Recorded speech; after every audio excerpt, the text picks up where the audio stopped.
Hi guys, it's me Jobidel. Ayan, i-flex lang po natin ang aming ulam tonight. Spicy chicken adobo.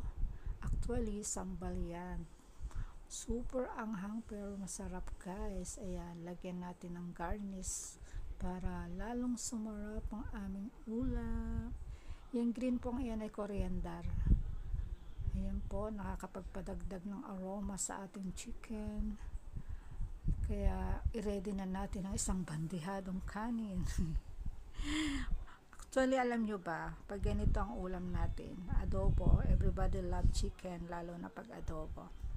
Mapapakain ka ng marami. Kaya, yummy talaga. Yun lang guys, salamat sa support. Thank you. Enjoy watching. Please like and share po sa ating community para lumaganap around the world itong video ni Joby